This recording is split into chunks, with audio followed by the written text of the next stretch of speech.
Byddai dyma droddion fy ngennau am fyrdod fy nghalon, yn gymeradwy gen eto arglwydd fy nghraig am prynwr. Dwi'n mynd i ddarllen rwan o Mathew 26, dau ddarlluniad yn Mathew 26 ac wedyn Ioan 21. A hanes Pedr sgynnon ni yma. Mae'r darlluniad cyntaf yn sôn am Pedr yn gaddo yn bendant, yn benodol nad ydi o ddim yn mynd i droi gefn ar Iesu Grist. Ond mae Iesu Grist yn ychwanegu fel hyn. Cyn i'r ceiliog ganu, mi fyddi di wedi ngwadu fi. Dair gwaith.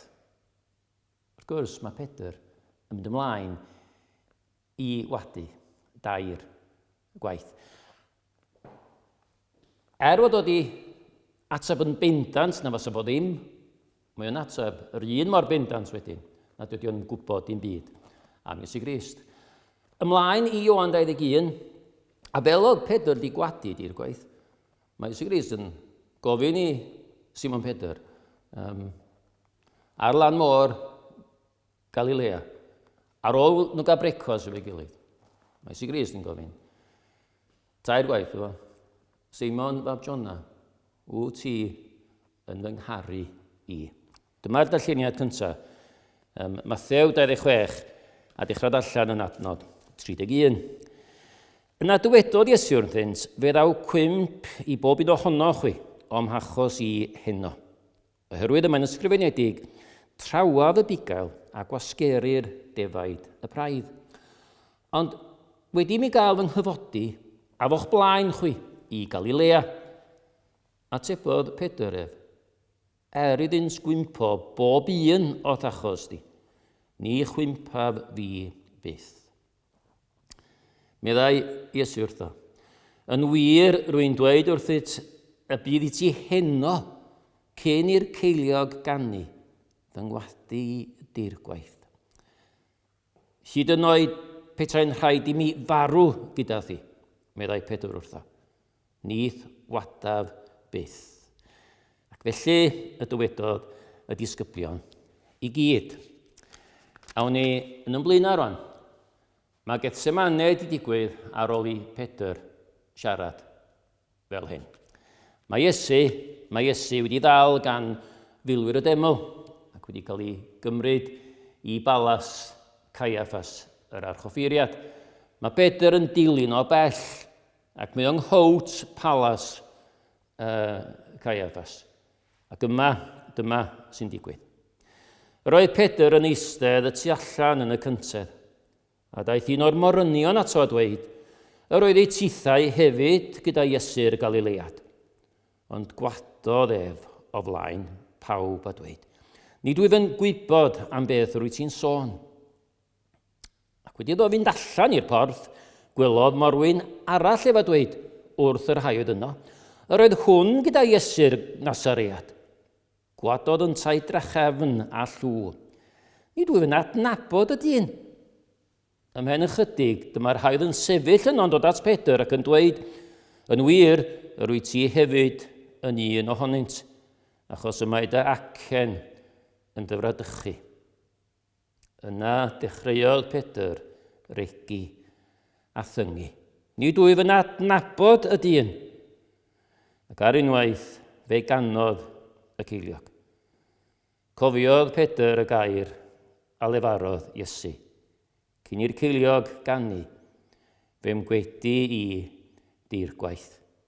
Ac aeth allan a wylo yn chwerw. Os chi'n cofio cyfeithiad William Morgan yma, bod Pedr yn mynd allan ac yn wylo yn chwerw y dost. Ymlaen, rwan, i ddiwedd Efengyl Ioan. A mae Iesu Grist yn ymddangos i'r disgyblion ar lan môr y Galilea. Yna wedi iddynt gael brecwast, gofynodd Iesu i Simon Pedr, Simon fab Jona, a wyt ti'n fy ngharu i yn fwy na'r rhain. Atebodd ef, ydw ef arglwydd, fe wyddos ti fy mod i'n dy garu di. Meddai Iesu wrtho portha fy wyn. Wedyn gofynodd iddo yr ail waith, Simon fab Jona, a wyt ti yn fy ngharu? Ydw ef arglwydd, meddai Pedr wrtho. Fe wyddus ti fy mod i yn dy garu di. Ac meddai Iesu wrtho bugeilia fy nefaid. Gofynodd iddo y drydedd waith, Seimon fab Jona, a wyt ti'n fy ngharu? Aeth Pedr yn drist, am ei fod wedi gofyn iddo y drydedd waith, a wyt ti'n fy ngharu? Ac meddai wrtho, arglwydd, fe wyddus di bob peth, ac wyt ti'n gwybod fy mod i yn dy garu di. Dywedodd Iesu wrtho, portha fy nefaid. Yn wir, wy'n dweud wrthyt, pan oeddyt yn ifanc, yr oeddyt yn dywregysu dy hunan, ac yn mynd lle bynnag y mynit. Ond pan fyddi'n hen, fyddi'n estyn dy ddwylo i rywun arall dywregysu, a mynd â thi lle nad wyt yn mynnu. Dywedodd hyn i ddangos beth fyddai dull o farwolaeth, roedd Pedr i ogoneddu Duw trwyddi. Ac wedi iddo ddweud hyn, meddai wrth Pedr, canlyn fi. Rwan ta, y tri darlleniad, darlleniad cyntaf, mae Iesu Grist yn egluro i fod o'n gorfod mynd, ac y bysa'r ffaith i fod o'n mynd ac yn cael ei ddal yn effeithio ar unwtha hefyd fel disgyblion. Ymateb Pedr ydy, na, na i ddim dy adael di byth. A mae'n dweud hynny yn bendant. Mae Iesu Grist yn ymateb ac yn dweud, ond Pedr, cyn i'r ceiliog ganu heno, mi fyddi di wedi ngwadu fi. Dair gwaith. Na. Mae o'n dal at Iesu Grist. Na, byth. Wrth gwrs, mae Getsemane yn dod. Mae Pedr yn dod efo milwyr y deml i ddal Iesu Grist. Mae Iesu Grist yn cael ei gymryd i balas Caiaffas yr archoffeiriad. Mae Pedr yn dilyn o bell. Ac yno, mae Pedr yn prysuro ymlaen i wadu. Gwadu gyntaf efo 2 ferch ifanc, morynion ifanc. Gwadu wedyn, pan mae yna griw o bobl yn ei herio efo dweud, mae dacen Galilea di yn dyfrodychu di, wyt ti hefyd yn un ohonyn nhw. A ni jyst gwadu'n unig, mae Pedr rwan. Ond mae o yn tyngu ac yn rhegi nad o'n nabod Iesu Grist. Ac ar ôl gwadu'r drydedd waith, mae'r ceiliog yn canu. Mae Pedr yn drist. A mae'n wylo yn chwerw dost. Mae'r tristwch yma'n cael ei gyfleu gan Ioan efo'r gair lwpeo. A mae o'n dristwch lle mae yna gystu i enaid yn efo. Mae o'n fwy na trist. Mae yna flinder. Ac yn fwy na blinder ella, mae yna ofn yn y tristwch yma. Mae'r tristwch yma di aros wedyn, hefo Pedr, drwy hanes y croesoelio. Ac rwysid hefyd drwy hanes yr atgyfodiad. Da ni'n cael clywed bod Iesu Grist i ymddangos i Pedr ar ben ei hun, pnawn Sul y Pasg. Da ni'n gwybod, siŵr, bod Pedr yn o'r uwch ystafell pan oedd Iesu Grist ymddangos y tro cyntaf yn absenoldeb Thomas, wsos wedyn hefyd a Thomas yn bresennol.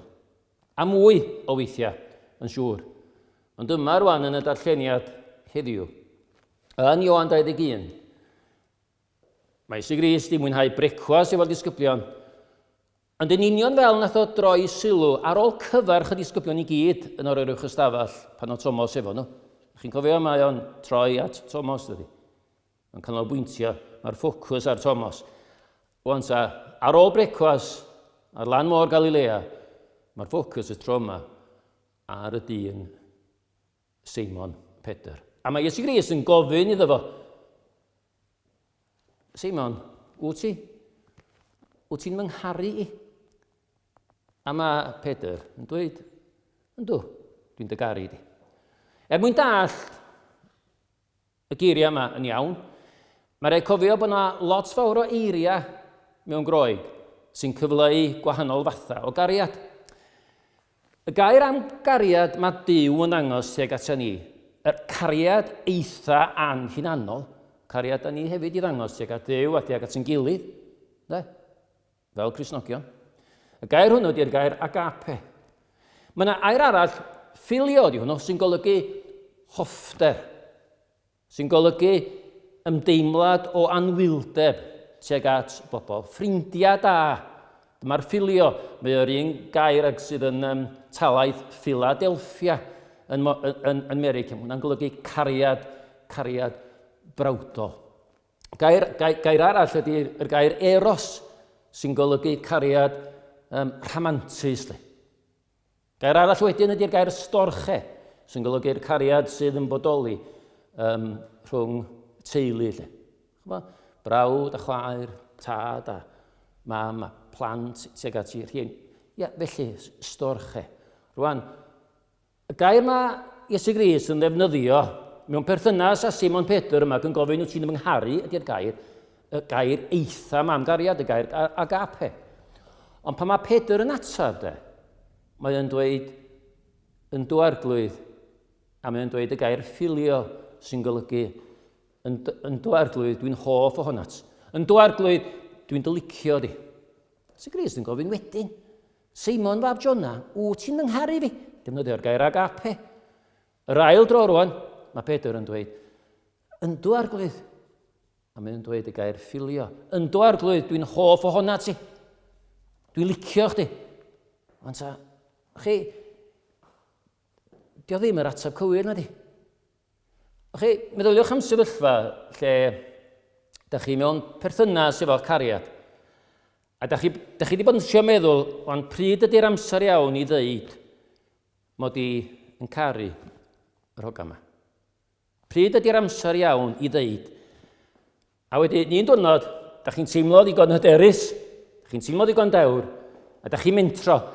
A pan da ni'n mentro dweud peth fel hyn, da ni'n gadael yn hynna'n yn agorad, dydan? Da ni'n exposed, a da chi'n deud, yn annwl, ella yn ofnus, ac ella yn grynedig, a da chi'n deud, dwi eisiau rhannu rhywbeth hefo chdi. A da chi'n deud fel un, dwi'n dygaru di. Mae'n ddistawrwydd, ac wedyn mae'r cariad yn ymatab ac yn deud, o dwi'n hoff iawn o honna chdi hefyd. Rhaid mi ddeud, dwi'n licio chdi'n ofnadwy. Wrong answer, le. Dio ddim yr ateb iawn ydi. Be sy'n digwydd? Mae Iesu Grist i gofyn dwywaith i Pedr. Wyt ti'n yngharu fi yr agape yma? Dwy waith mae Simon Pedr wedi dweud, yn dwarglwydd dwi'n dygaru di, ond yn defnyddio'r gair filio. Trydydd waith, mae Iesu Grist yn gofyn i Pedr. Wyt ti'n yngharu fi, ond Iesu Grist yn defnyddio filio. Simon Pedr, wyt ti'n hoff ohoni? Wyt ti hyd yn oed yn licio fi? A mae Pedr yn mynd yn drist ofnadwy. Ti'n gwybod bob dim arglwydd. Ti'n gwybod bob dim. Ti'n gwybod mod i'n licio chdi. Achos y gwir amdani, doedd Pedr ddim wedi dangos cariad nag oedd wrth wadu ac wrth regi a gwadu. Ond go iawn doedd o hyd yn oed ddim wedi dangos ni jyst yr agape, doedd o hyd yn oed ddim wedi dangos y ffilio nag oedd. Achos oedd o wedi gwadu Iesu Grist. Ond diwedd yr hanes yma wedi bod Iesu Grist yn deud wrth Pedr, dilyn fi. A da ni'n gwybod ydan? Da ni'n gwybod bod Pedr wedi dilyn. Ac hefyd oedd o wedi deud oedd yn Mathew, hyd yn oed os rhaid i fi farw hefo chdi mi nai. A da ni'n gwybod yn ôl traddodiad bod Simon Pedr yn Rhufain wedi cael ei ddianyddio, wedi marw am ei fod o'n sefyll dros Iesu Grist. Da ni'n cofio pregath cyntaf y byd Cristnogol yn Actau 2. Pedr sy'n pregethu'r bregath yna. Oedd o ofn doedd? Oedd o ofn genod bach yng Nghowt Palas Caiaffas yr archoffeiriad. Oedd ofn y genod bach ma. Oedd o'n actau da mewn pregethu o blaen cyngor yr Iddewon. Dim ofn o gwbl. Actau 4 wedyn. Mae o'n pregethu wrth bawb. Iddewon a phobl eraill. A maen nhw'n ei rybuddio fo, maen nhw'n ei fygwth o. Ond mae Pedr yn dweud, fedrai'm tewi. Fedrai ddim tewi am y pethau da ni wedi weld, pethau da ni wedi glwad, yr hyn da ni'n tystio iddyn nhw. Fedrai ddim.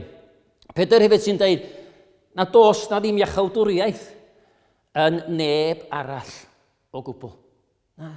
Dos na ddim ond un gwaredwr.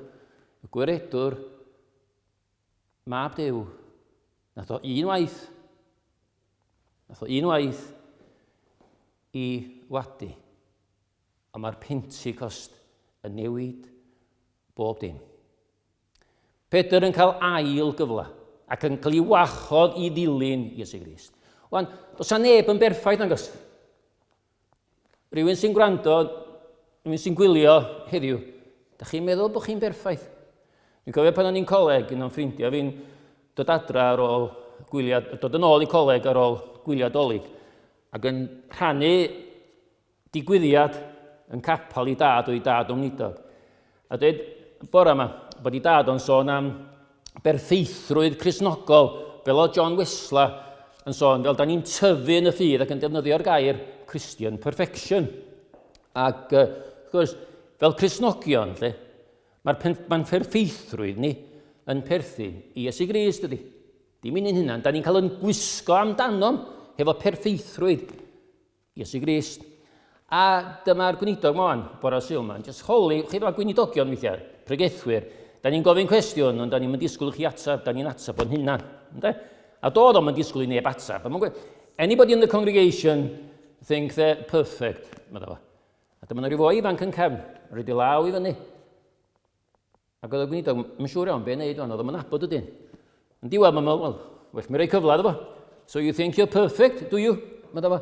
No, medda'r dyn ifanc. Law yn dal i fyny. No, medda fo, I'm standing in instead of my mother-in-law. Wan sa. Joc di hwnna, de. Dos na ddim perffeithrwydd yn perthyn i ni yn agos. Mae'n perffeithrwydd ni i gyd yn Iesu Grist. A mi gafodd Simon Pedr ail gyfle. Chybod, cerdd arbennig iawn. A.D. Hwson yn sgwennu'r gerdd yma. A siw bod chi'n cofio y gerdd. Mae yn y gyfrol gwyn a cherddi eraill. Ac mae gerdd yn cael ei sgwennu am Simon Pedr. Simon fab Jona. A mae'n cael ei sgwennu yn fel oedd meddylwyr Groeg a Rhufain yn sgwennu ac yn adrodd. Mewn dialog, dysgu drwy ddaialog. Ac mae'n cychwyn fel un, dydy. Paham y gadewais dy rwydau at gwch, fab Jona. Ar antur mor ffôl. Gadal dy fasnach a myned ar ôl llencyn o saer o Nasaret dref. Gadael y sylwedd a dilyn y llef. Cartref a phriod a deulu i gyd. Cychod y dad a fywyd a ddiwoliaeth glyd. Wedyn mae'n dweud, glasford Tiberias a'i felyn draeth, a diddan gwmpeini henlongwyr ffraeth. Gadael y cyfan, a myned ar ôl llencyn o saer, a breuddwydiwr ffôl. Ond Pedr yn atafwan, rhan o'r deialog, gwelais ei wyneb, a chlywais ei lef, a'r rhaid wedi ddilyn ef. Cryfach a theirach yr alwad hon, a mwyach mil mwyach na galwad y don. A hwyrnos loer olaidd i gyffrod i stŵr. Gadewais y cyfan i ddilyn y gŵr. Dwi'n mynd dros wan, mynd hibio sawl pennill. Ac eto, rwan, dyma yr hanes. O gyfaill digymar, dilynais i ef. O bentra i bentra, o dref i dref. I fyny'r mynydd at byrth yn ac yno dymunwn gyweirio fy nyth, yng nghysgod tair pabell ac aros am bydd. Dyma hanes mynydd y gwedd newidiad a Iesu Grist yn cyfarfod Elias a Moses. Cysgod tair papell ac aros am byth. Ond rhaid oedd ei ddilyn i'r dyffryn islaw. Ac yno y gwelais weithredoedd ei law, ei nerthol weithredoedd, a chlywais ei lef. Honno'n llawn o awdurdod y nef. Clefydau a giliau, cythreiliaid a grynau, ac angau ei hunan a drengau wrth hon. Angau ei hunan a drengau wrth hon. A minnau un diwrnod a lefais yn llon. Cyfrinach y diwdod a ddaeth ar fy nghyw. Tydiw y Crist, mab y Duw byw. Ac wedyn, dydan ni'n dod at Mathew 26. Ac i ni wedyn ei wadu yn ffôl. Cymerodd fi Seimon i'w fynwes yn ôl, Ioan 21. Ac wedyn, mae'r dialog eto ar siaradwr arall, ond ofer fy'r cyfan fab Jona. Ar groes fi diwad y gyfaill ymlodau ei oes. Fe rhoddwyd i orwedd yn welw ei wedd. A seliodd y milwyr y maen ar ei fedd. Gwell i sanghofio'r breuddwydiwr ffôl. A throi at dyrwydau at gychod yn ôl. Pedr yn siarad eto. Na, nid marw, farglwydd am Dew. Cyfododd yr Iesu. Mae eto yn fyw. A ninnau a'i gwelson a thystion i'm ni. Mae gobaith yr oesoedd i'w croes Calfari. Mi welais y man y gorweddodd ef. A mwyach yn eon mi godaf fy llef. I dystio am Iesu, gwaredwr, iachawdwr y byd. Os farglwydd a'i mynd drwy'r ddeiar i gyd, can sgwelais dogoniant y tad yn ei wedd. Tywysog y bywyd, gorchfygwr y bedd. Mi fasa Simon Pedr wedi medru deud geiriau a'i di hwsyn yn iawn. Ail gyfla, Paul yn dweud yn 2 Corinthiad 5:17. Yr hen bethau eitha'n teibio. Wel gwneithpwyd pob peth yn newydd. Da ni isio ail gyfla. Da ni isio sawl cyfla. A da ni'n diolch heddiw. Da ni'n diolch am oredwr sy'n rhoi cymaint o gyfleon i ni. Am oredwr sydd yn anwyl. Am oredwr sydd wedi dod i'n gwasanaethu ni. Fel oedd yn golchi traed y disgyblion. Mae o'n dal i ddymuno yn gwasanaethu ni. Ac un peth da iawn nath rhywun ddanfon mewn negas i fi yn ystod gwyliau'r had. Oedd rhannu y gair yma. Pan da ni'n siarad efo Iesu Grist, da ni'n siarad efo'r un sydd yn caru ni fwyaf un. Seimon fab Jona, a wyt ti yn fy ngharu i. O gyn Pedr ofn doedd. O gyn efo ofn. O gyn efo'r mod o gwylydd i ddefnyddio'r gair sylweddol. Y gair da, y gair go iawn am gariad mewn perthynas a Duw. A chwarae teg iddo fo. Ond chwarae teg iddo fo. Mae Iesu Grist yn deud ydi. Yn Ioan 21. Ar ôl y gofyn tair gwaith, mae Iesu Grist yn deud, dilyn fi. A mi gafodd o dilyn. Mi gafodd o ail gynnig, ail gyfla, a mi gafodd o gyfla i ddilyn. Dwi wedi bod yn darllen wrth baratoi y negas yma am wnidog arbennig. Un o'n gwynidogion ni fel Presbyteriaid, dyn o'r enw John Lewis oedd yn wnidog ar yr Eglwys Gymraeg yn dilyn.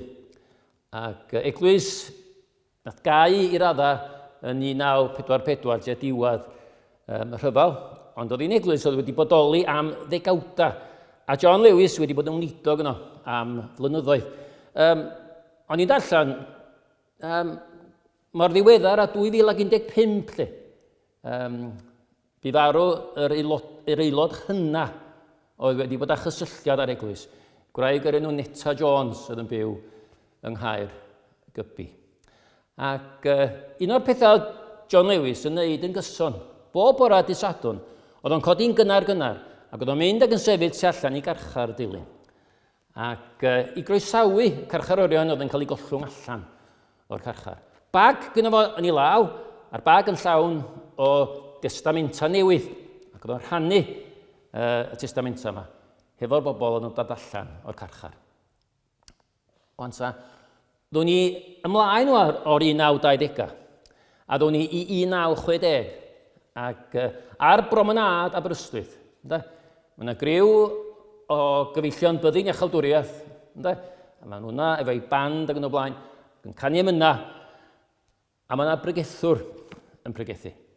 Ac gwyddal di'r pregethwr yma, a mae un o'n gweinidogion ni, ac dyma'r hanes, a dwi'n meddwl mae Morgan Mainwaring oedd y gweinidog. Oedd yn cerdded y promenad, nath aros a gwrando negas y dyn yma. A dyma'r dyn yn rhannu fel hyn.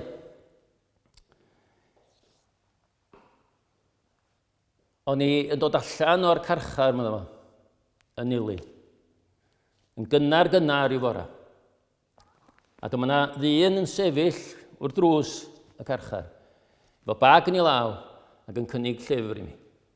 Ac yn dweud rhywbeth fel hyn, dwi'n siŵr bod chdi'n teimlo yn unig heddiw.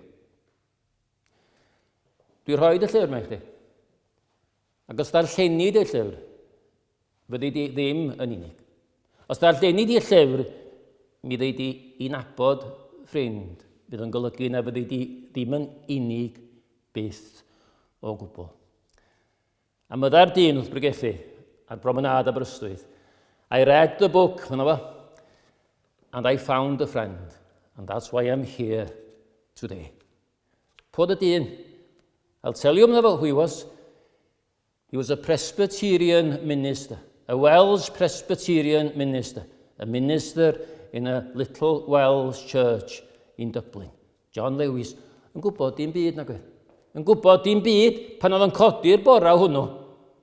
Be fysa canlyniad mynd efo'i fag o testamenta newydd.